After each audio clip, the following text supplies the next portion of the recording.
நம்ம வந்து இன்றைக்கி எஸ்எம்பிஎஸ்சில் வந்து ஃபால்ட் வந்துருச்சு. ஸோ நம்ம அதை தான் இன்றைக்கி வந்து பார்க்க போகிறோம். இன்வெர்ட்டர் ஆஃப் ஆயிடுச்சு ஆட்டோமேட்டிக்காக. ஸோ என்ன ஃபால்ட்டுன்னு சொல்லிட்டு நம்ம பார்த்துருவோம்.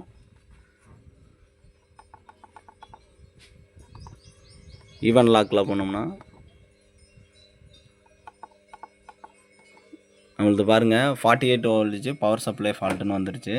ஸோ இந்த ஃபால்ட்டு வர்றதுனால நமக்கு இன்வெர்ட்டர் ஆஃப் ஆகி ஆன் ஆகும். ஸோ இது எதனால் வந்து இந்த ஃபால்ட் வருதுன்னா, நமக்கு இந்த எஸ்எம்பிஎஸ்சில் வந்து வோல்டேஜ் கம்மியாகவோ இல்லை எஸ்எம்பிஎஸ் ஏதோ ஒரு ஃபால்ட்டில் வரும்போது நமக்கு இந்த பிரச்சனை வரும். பாருங்கள், இந்த இது ஃபுல்லாக 4 வந்து நமக்கு ரிமூவ் பண்ணிட்டு செக் பண்ணிட்டோம். செக் பண்ணும்போது இந்த 3, 4 வந்து நமக்கு ஃபால்ட்டில் இருக்குது. ஸோ இந்த எஸ்எம்பிஎஸ் தான் நம்ம ரீப்ளேஸ் பண்ண போகிறோம். தம்பி ஆஃப் பண்ணிடு.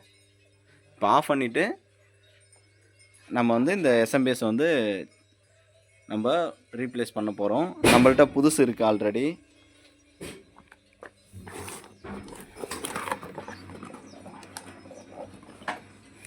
இதான் அந்த புது எஸ்எம்பிஎஸ்ஸு.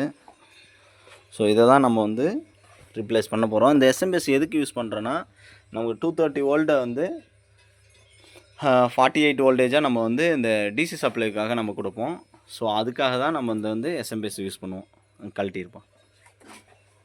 சரி, அவ்வளோதான். அதெல்லாம் இது பண்ணக்கூடாது.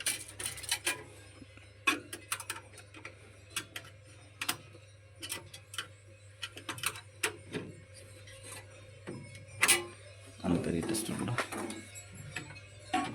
கீழே இருக்கு. இரு மேலே மேலே மேலே மேலே மேலே